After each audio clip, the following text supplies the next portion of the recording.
판단하지 말라라는 말씀에서 우리 시간 은혜 나누기 원합니다. 교치집 생명의 삶에 나오는 이야기입니다. 에딘 오우라는 이 목사님이 2차 세계대전 때 군목으로 태평양 섬에 주둔해 있을 때의 일입니다.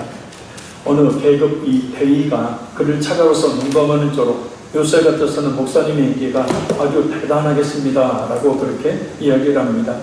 왜냐하면 전쟁으로 인해서 부상자들 또 죽는 사람들이 생겨서 그들을 위해서 기도하면서 아주 바쁜 나날을 보내고 있었기 때문입니다. 그러자 에딘 오 목사님은 그러면 자네는 하나님을 믿지 않는가 라고 물었습니다. 그러자 그 대위는 하나님이 있다는 증거가 없기 때문에 믿지 않습니다 라고 대답합니다. 그러자 다시 에딘 오 목사님은 자네는 모든 것을 다 아는가 라고 그렇게 묻습니다.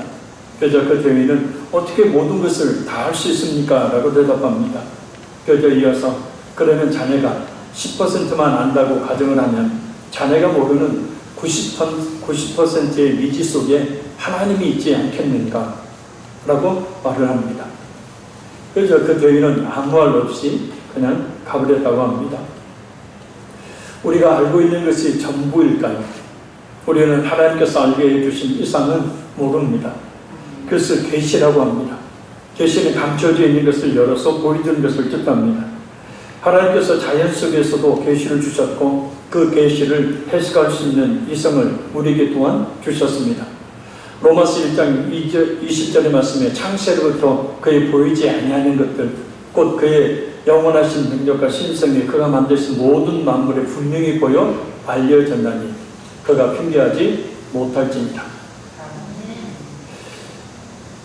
그리고 그것을 보고 하나님을 아는 그런 지식의 재료를 얻게 만드셨어요.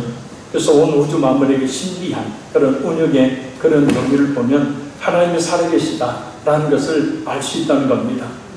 그러나 이 자연 계시 속에 하나님을 전부 계시하실 수는 없습니다. 왜냐하면 우리는 유한하지만 하나님은 무한하시고, 우리는 상대적이지만 하나님은 절대적이시며, 우리는 시간 속이지만 하나님은 영원하시고, 우리는 피조물이지만 하나님은 창조주이시기 때문입니다. 오늘 본문은 이 대위처럼 예수님에 대한 충분한 지식이 없는 사람들이 예수님에 대해 말하는 장면이 나옵니다. 그들은 예수님에 대해 어떻게 알고 있었을까요? 우리 먼저 14절 말씀 같이 읽겠습니다. 이미 명절에 중각이 되어 예수께서 성전에 올라가사 가르치시니 아멘. 명절의 중간은 이 당시 초막절이 8일 동안 지속되니 이 3, 4일이 지난 때를 말합니다. 중요한 것은 예수님께서 성전에 올라가서 가르치신다는 겁니다. 분명 앞에서는 친형제들의 요구에도 불구하고 그들과 함께 예루살렘으로 올라가시지 않으셨는데 말입니다. 물론 은밀하게 가셨었죠. 그 이유는 많은 사람들에게 복음을 증거하려는 의도를 가지고 계셨기 때문입니다. 만약에 친형제들과 예루살렘으로 같이 올라가셨다면 아마 많은 유대인들에게 잡혀서 제대로 복음을 증거하지 못하셨을 것입니다. 그런데 예수님께서는 다른 것도 아닌 많은 유대인들이 모여있는 성전에 올라가서 가르치십니다. 예수님께서 성전에 올라가 가르치신 것에 대해서 칼빈은 이렇게 말합니다. 그러나 제사장들은 그때 거의 벙어리가 되어 있었으며 서기관들은 순전한 교훈을 그들의 누룩과 거짓된 교리로 더럽히고 있었기 때문에 그리스도께서 교사의 직분을 담당하신 것이다. 그리고 이것은 마땅한 초사였다. 그리스도께서 대제사장이 되시기 때문이다. 예수님께서 성전에 올라 가르치신 것은 당시 하나님의 말씀을 가르쳐야 될 제사장들이 벙어리가 되어 있었기 때문이라는 거예요. 이번 이 시대에 말은 못하는, 아니 말은 하되 마땅히 가르쳐야 될 것을 가르치지 않고 있었다는 거예요. 또한 서기관들 역시 하나님의 순전한 교훈인 말씀에 자신들이 만들어낸 316가지의 장로 유전, 그리고 율법을 지켜 구원을 받는다는 거짓된 교리로 사람들이 현혹시키면서 성전을 더럽히고 있었기 때문입니다. 지금은 어떠할까요? 하나님의 말씀을 바르게 전하고 또한 가르쳐야 될 이 교육자들이, 교사들이 말씀을 또 특히 복음을 바르게 전하고 가르치고 있을까요? 또한 성도들은 어떨까요? 순전한 믿음, 곧 복음 듣기를 즐거워하며 예수님의 복음을 가르침 받기를 좋아할까요? 우리 디모데후서 4장 1절에서 4절 말씀을 한번 살펴보도록 하겠습니다. 한번 찾으시기 바랍니다. 디모데후서 4장 1절에서 4절입니다.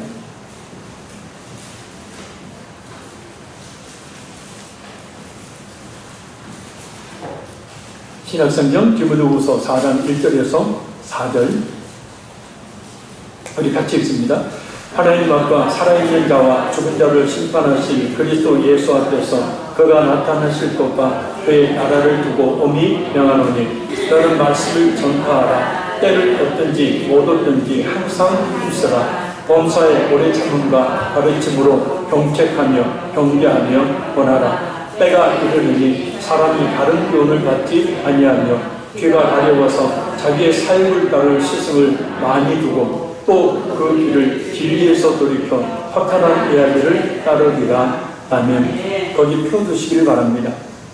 1절을 보면 순교의 제물로 죽음을 앞에 두고 있는 바울사도 하나님의 심판 앞에 설과 같은 그런 모습으로 예수님이 이 땅에 다시 오심과 또 하나님의 나라를 두고 디모데에게 엄한 명령을 내립니다. 그 디모데가 목회자이죠.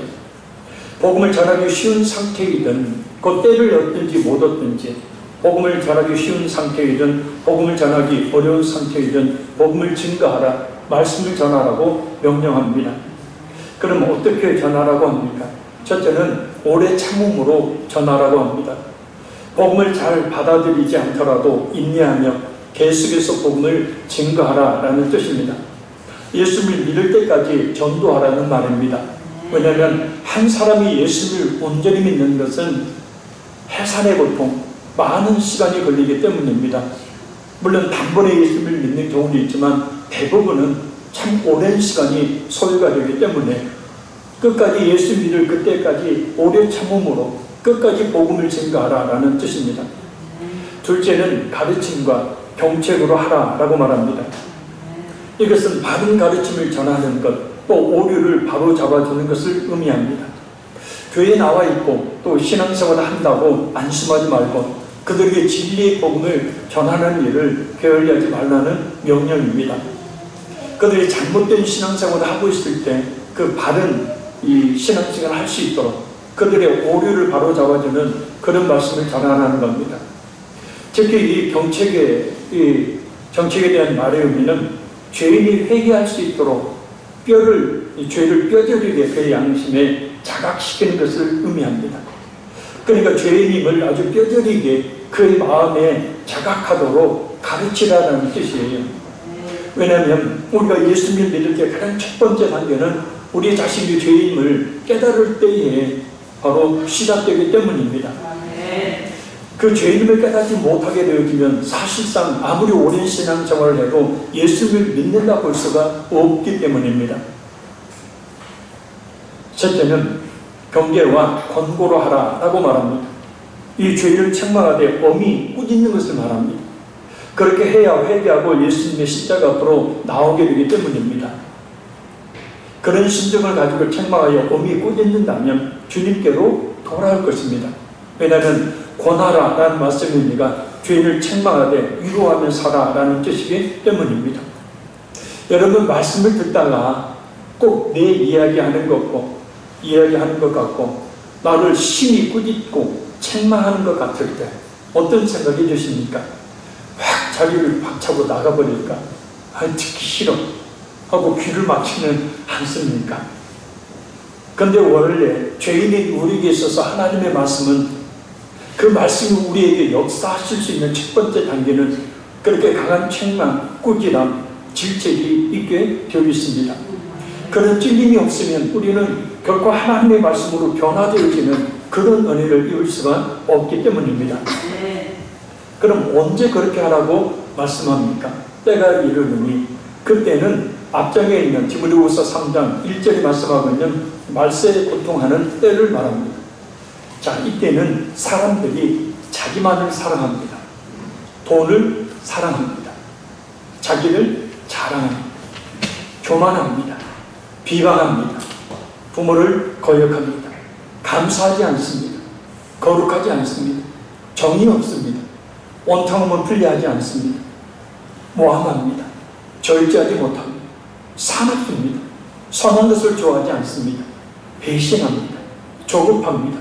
자만합니다. 쾌락을 좋아하기를 하나님을 사랑하는 것보다 더 좋아합니다. 경건한 척은 하지만 경건하지 못합니다.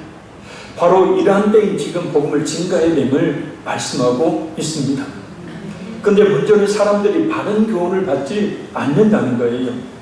이 말씀은 건전한 교훈을 견디지 못한다라는 뜻이에요. 그러니까 그렇게 책망하고 꾸짖고 자신의 마음을 그냥 찔러 쪼개는 그 말씀을, 그 건전한 교훈을 받기를 견디지 못한다는 거예요. 자기 만족을 위해 신앙생활을 하고 그리고 타 종교들과 똑같은 종교심을 가지고 신앙생활을 하기 때문이라는 겁니다. 당연히 그러니 십자가에도 하나님의 말씀을 배척하게 되죠. 그러니까 믿는 것 같지만 실제로 믿지 않는 거라는 거예요. 그래서 자신의 영혼을 살리는 진짜 드려야 될 십자가의 복음, 하나님의 말씀에 대한 것을 듣기를 싫어해서 귀를 막습니다. 딴 생각을 해버립니다. 마귀라는 놈이 졸게 만들죠. 그러나 반대로 귀를 기울여 듣는 것이 있습니다. 가려운 귀를 긁어주는 말이에요. 듣기 좋고 자기를 즐겁게 하는 말에 쉽게 동의하면서 그런 말을 듣기 좋아한다는 거예요.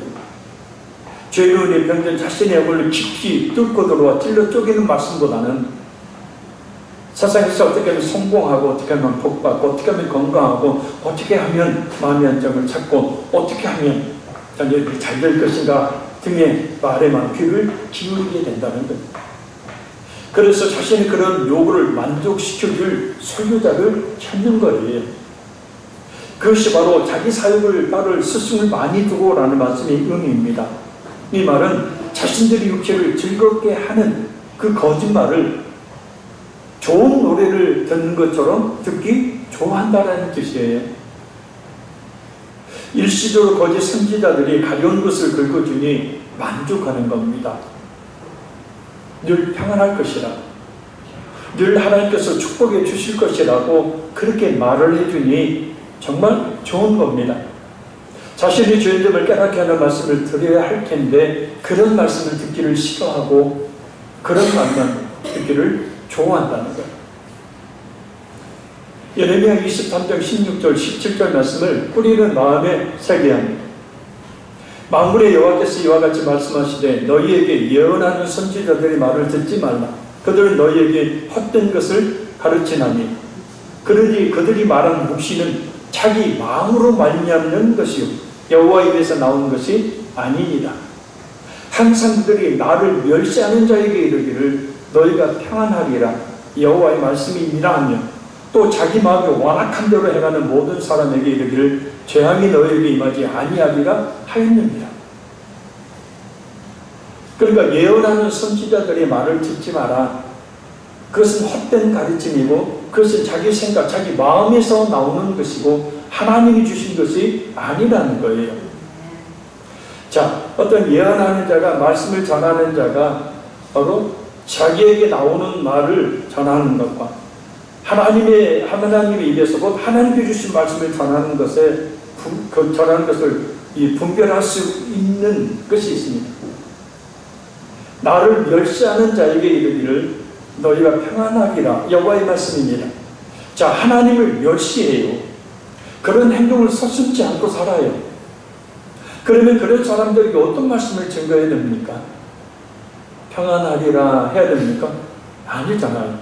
하나님을 멸시하는 그들의 죄를 꾸짖고 책망하며 하나님을 멸시하지 않고 하나님께 돌아오도록 그들을 책망하며 그들을 주께로 인도하는 말씀을 증거해야지, 그 하나님을 멸시하는 죄악은 덮어둔 채 그저 평안하리라 이것이 하나님의 말씀이다라고 전하는 것, 이것은 거짓 선지자들의 거짓말이라.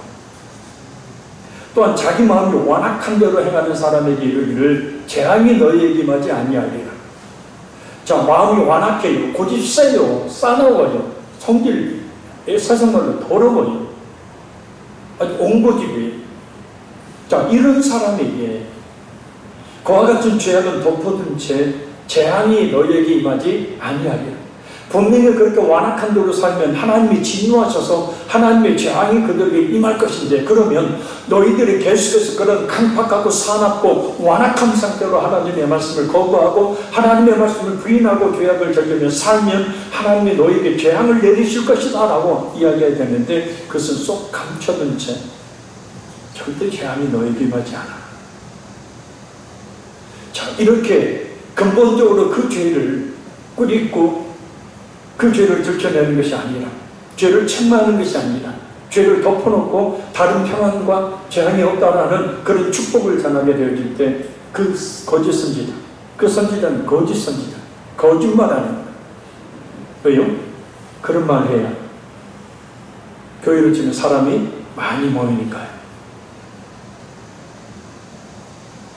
내가 죄인이라고 이야기하면서 나를 책망하고 꾸짖고 그렇게 살다가 지옥 간다라고 이야기하면 듣기 좋아할 사람이 별로 없겠죠.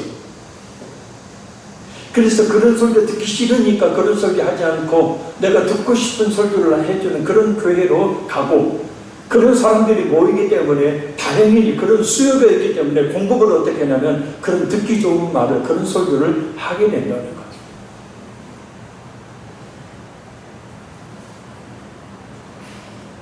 말세에 사는 사람들은 의도적으로 참된 진리의 말씀을 듣지 않으려 합니다. 사도행전 7장 55절 58절에 스데반의 설교에 유대인들이 귀막고 이 갈고 돌을 던진 장면이 떠오르게 만드는 일들이 지금도 많이 일어나고 있습니다. 그렇게 막 돌 들어서 치는 것은 아니지만 스데반을 향하여 귀막고 이를 갈았던 것처럼 그런 설교를 하는 사람을 그렇게 좋아하지 않는 것. 그들은 결국 허탄한 그런 이야기를 따르게 됩니다. 곧 이단에 빠지게 되어지고 잘못된 신앙의 길로 나가게 된다. 교회 안에 있는 성도들, 믿는다고 하는 교인들조차도 전도의 대상으로 삼아 멸망의 길로 빠지지 않게 해야 합니다.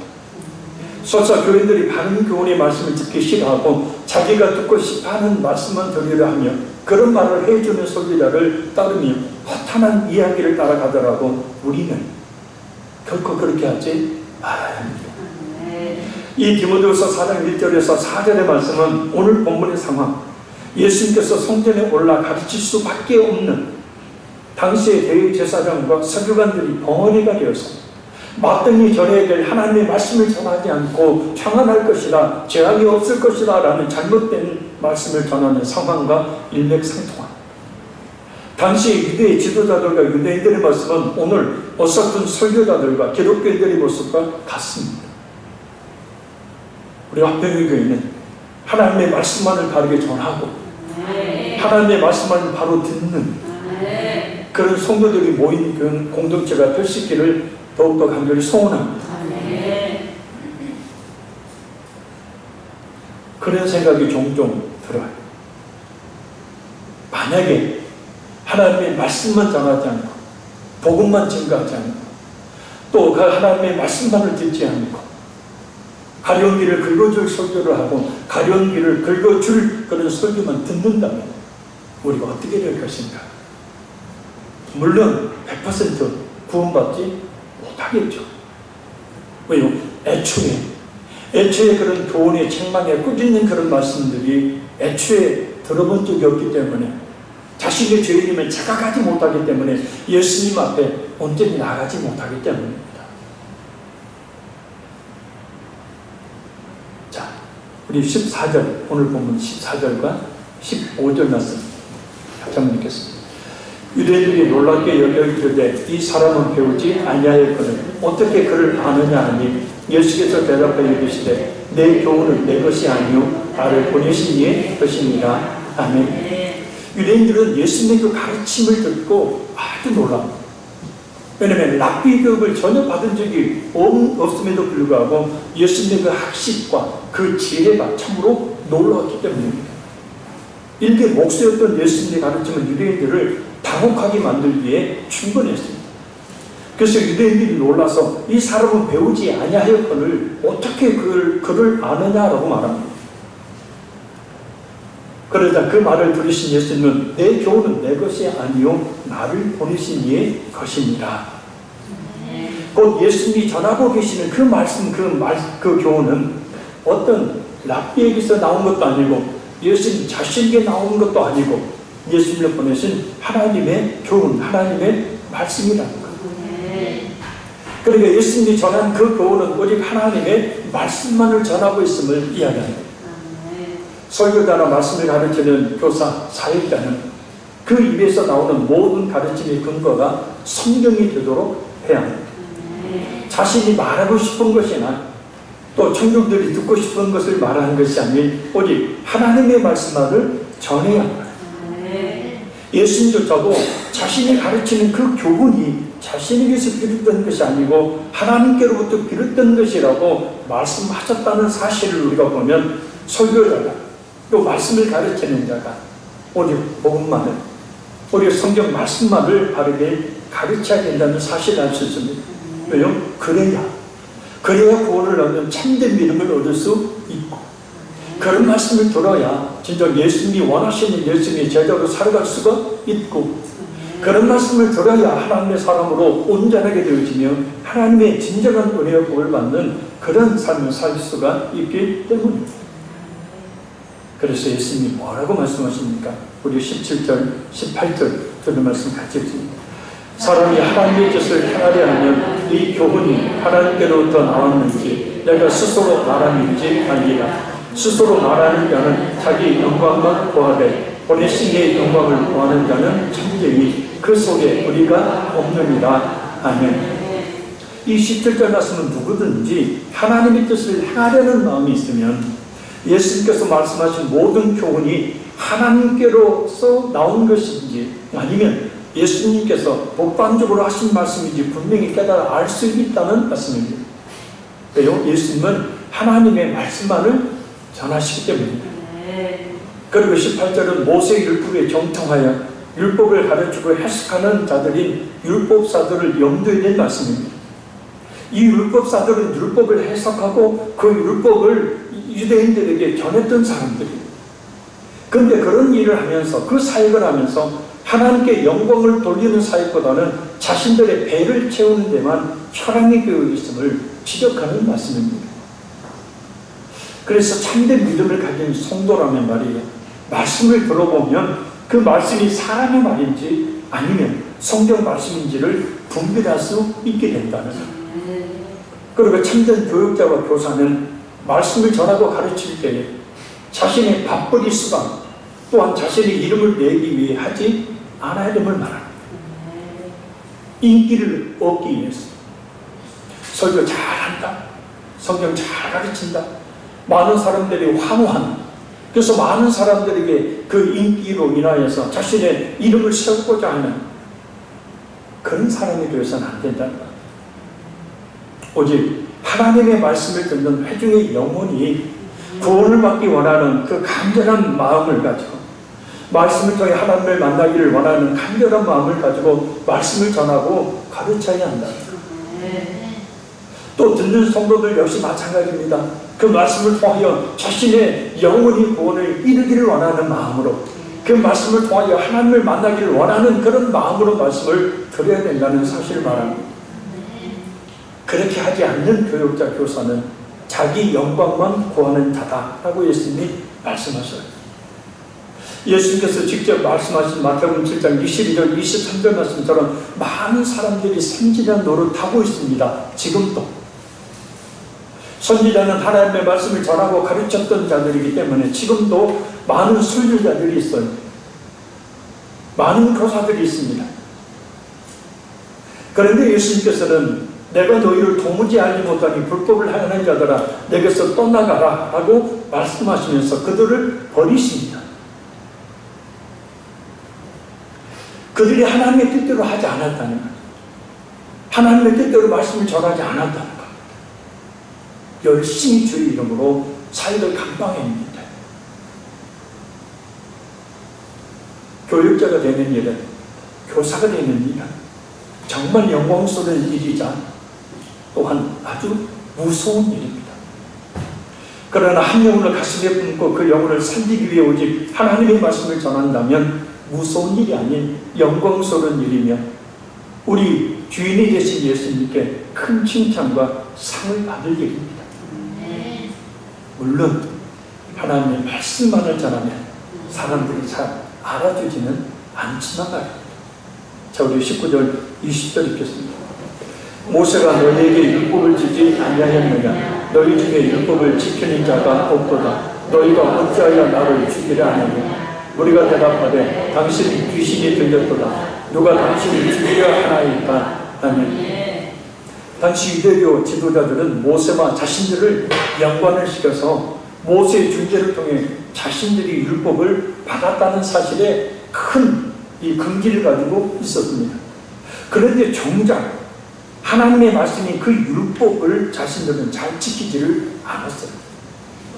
오히려 지키지 못할 율법의 세부 조항 316가지 그 새로운 조항을 만들어서 오히려 율법을 더 지키지 못하게 만들어버렸어요. 그래서 예수님께서 마태복음 23장 23절을 통해 말씀하신 것처럼 율법이 요구하는 정의와 긍휼과 믿음은 버리고 말았습니다. 그러니까 한마디로 하나님께서 율법을 주신 그 정신을 버리고 율법의 그 조항에만 매이는 껍데기 신앙만을 가지고 있었던 거예요. 그래서 율법의 조항이 아닌 그 율법이 말하고 있는 정신, 곧 믿음이죠. 예수 그리스도를 믿는 그 믿음을 이해하지 못하고 오히려 그 복음을 증거하는 예수님을 죽이려고 하고 있는 겁니다. 그러면서 자신들을 꾸짖는 예수님을 향해서 이렇게 말합니다. 당신은 귀신이 들렸더라. 누가 당신을 죽이려 하니까. 예수님의 말씀의 의미를 전혀 이해하지 못하고 있는 유대 지도자들은 예수님이 귀신이 들려서 그런다고 말해요. 미쳤다고 이야기합니다. 한마디. 칼빈의 얘기에 이렇게 말합니다. 유대인들의 사람이 분을 내거나 마음과 이성을 잃을 때 그런 사람은 귀신이 들렸다고 믿도록 가르침을 받기 때문입니다. 그러니까 유대인들은요, 어떻게 교육을 받냐면 어떤 사람이 막 편리를 버립니다.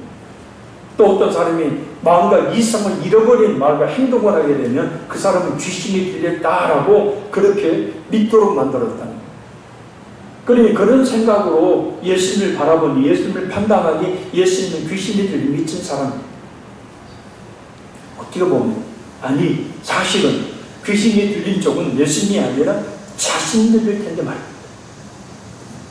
제가 삼천동에 있는 영천교회에서 1998년 교육 전도사로 있었을 때 일입니다. 어느 금요일 밤 기도회 때 승복을 입은 한 승려가 맨 뒷줄에 앉아 있었어요. 그 양옆에는 불교 신자로 보이는 남자와 여자가 앉아 있었습니다. 경비와 찬양단이 찬양을 인도하고 있었는데 승려는 아무런 움직임이 없이 그냥 눈을 감고만 있었고 그 승려 옆에 앉아있던 두 사람은 앞에서 경비와 찬양단이 찬양을 막 부르니까 이 두 불교 신자들은 뭐 하냐면 손으로 막 밀어내요. 뭐예요? 그 찬양의 영이 자신들에게 오지 못하고 막 이러는 거예요. 하도 안타깝고 하도 기가 막히고 무엇보다 그 승려가 하도 치근한 생각이 들어서 조용히 그때 이제 교육자들은 뒤에서 성도를 살피고 있었을 때 조용히 귀에 대고 제가 이렇게 말했습니다. 스님, 예수님을 믿어야 합니다. 예수님을 믿어야 정말 구원을 받을 수 있습니다. 그래야 승려는 고개를 그저 끄덕거렸습니다. 그러나 그와 동시에 양옆에 있던 두 명의 불교 신자들이 저를 밀쳐냅니다. 그리고 그 승려를 일교서에서 끌고 나가다시피 교회들 밖으로 데리고 나가버립니다. 제가 막 뒤쫓아가자 그 중에 한 여자 불교 신자가 저한테 이렇게 고함을 들렸습니다. 사탄아! 이거다. 순간 제가 당황했습니다. 도대체 누가 사탄입니까?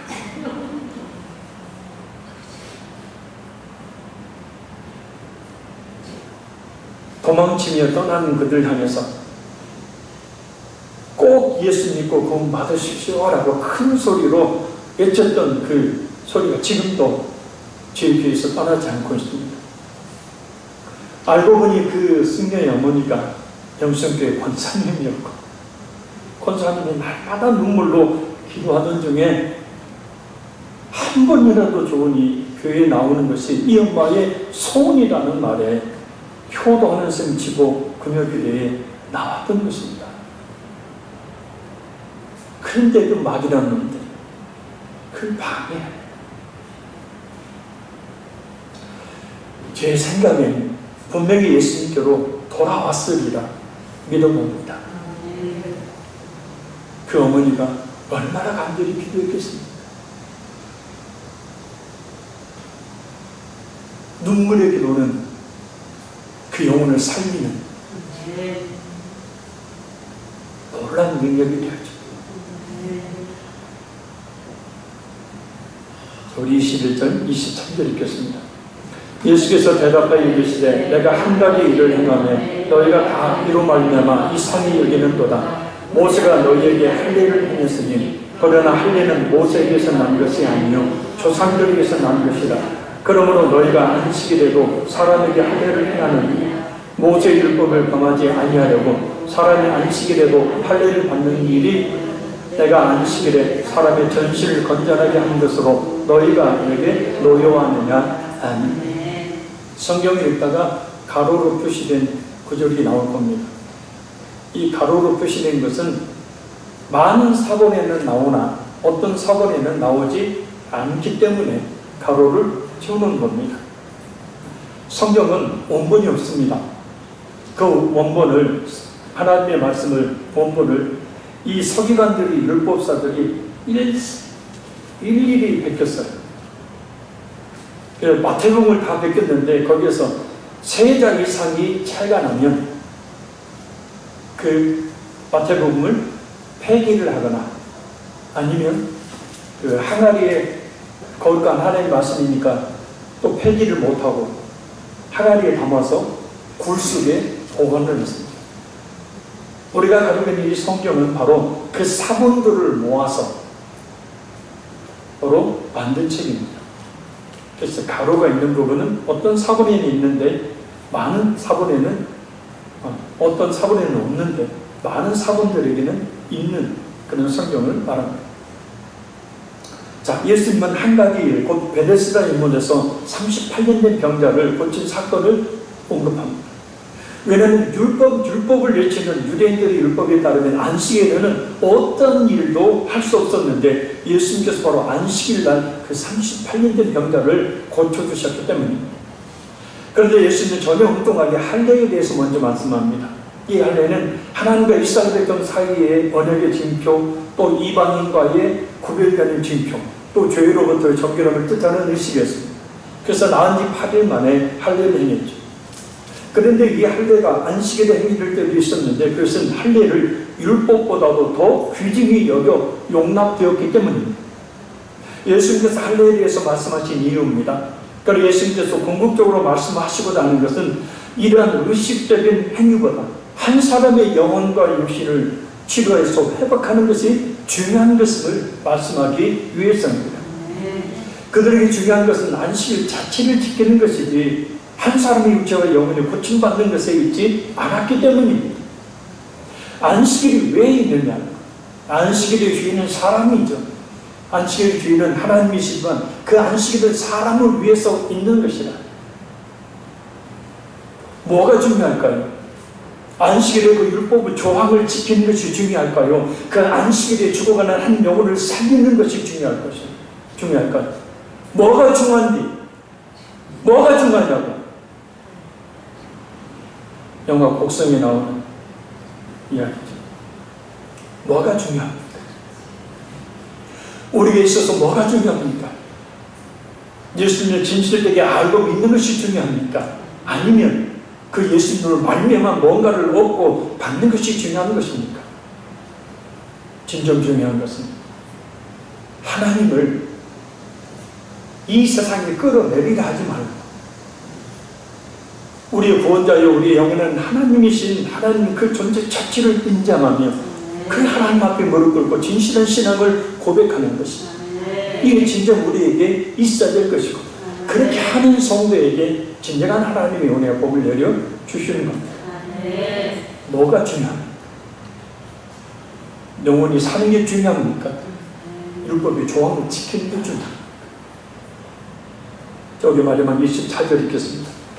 외모로 판단하지 말고 공의롭게 판단하라 하십니다. 아멘. 이 말씀은 안식일에 대한 논쟁을 인간적인 영광을 위해서 부당하게 판단하지 말고 올바로 판단하는 뜻입니다. 또한 그 안식일의 주인이 되시는 예수님을 겉모습만 보고 판단하지 말고 바르게 판단하라는 말씀입니다. 우리는 예수님에 대해서 어떤 판단을 내리고 있습니까? 자기중심적이면 이기주의적인 사고를 가지고 있는 사람은 예수님조차도 자신의 처지와 상황에 맞게 받아들입니다. 예를 들면 신을 부정하는 사람들에게 예수님은 한갓 인간일 뿐입니다. 돈을 사랑하는 사람에게 예수님은 복을 주는 샤머니즘적인 일개의 신에 불과합니다. 세상의 명예와 권력에 대한 강한 욕망을 가지고 있는 사람에게 예수님은 자신의 그런 욕망을 채워줄 대상일 뿐입니다. 창조를 믿지 않고 진화를 믿는 과학자들에게 예수님은 허무맹랑한 신화일 뿐입니다. 우리에게 있어서 예수님은 어떤 분입니까? 나는 무슨 목적으로 무슨 이유로 예수님을 믿고 있고 예수님을 믿으려 합니까?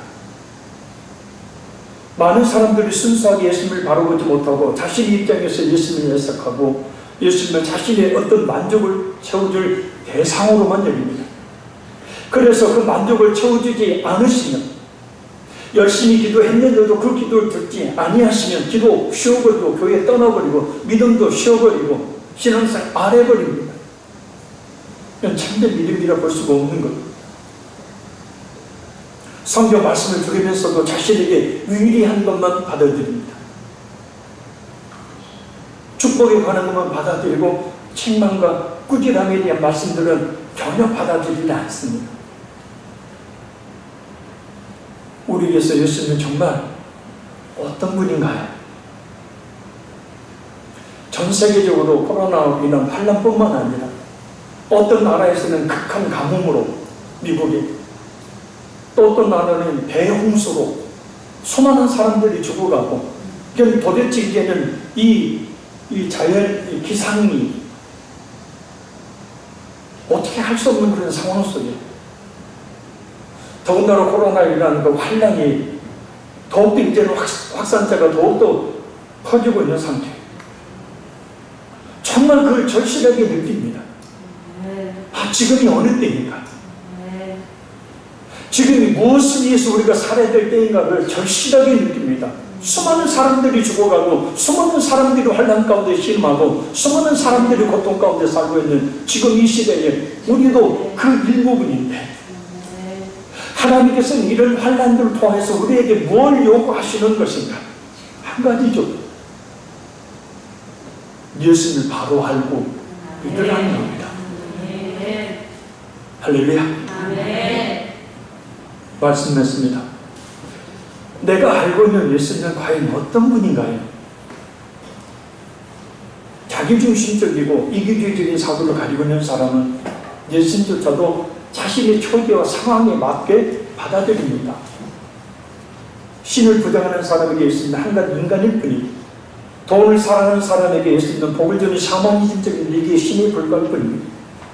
세상의 명예와 권력에 대한 강한 욕망을 가지고 있는 사람에게 예수님은 그저 자신의 그런 욕망을 채워줄 대상일 뿐입니다.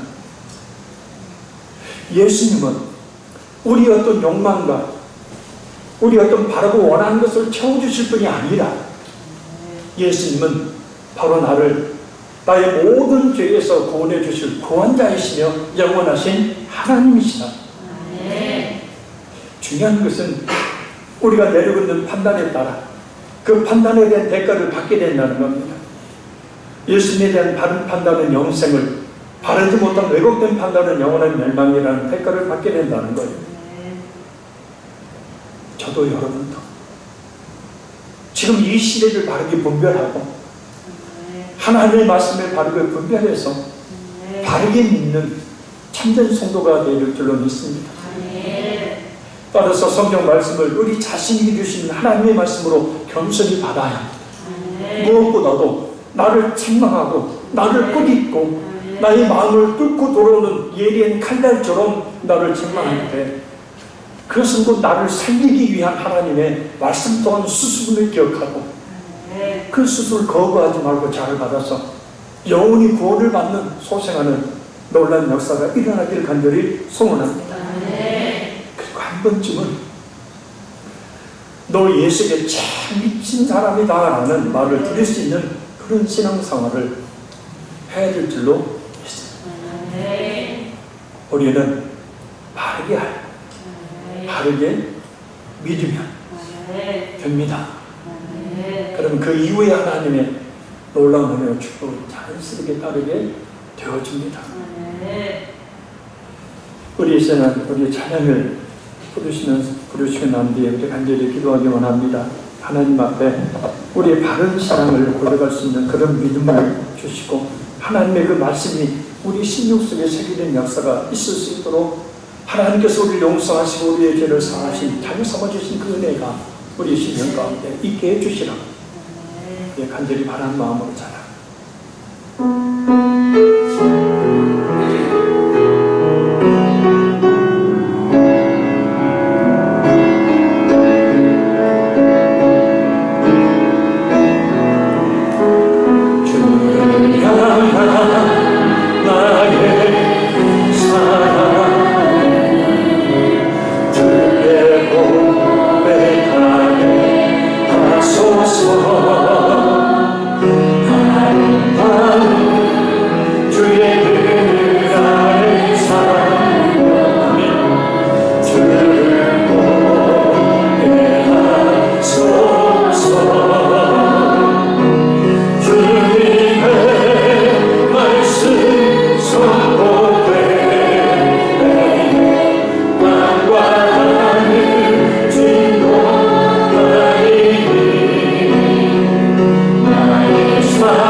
바로 믿는 믿음으로 말미암아서 진정한 사랑을 건너갈 수 있는 은혜를 있게 해주시라고 이 시간 주여 한번 간절히 기도하겠습니다. 주여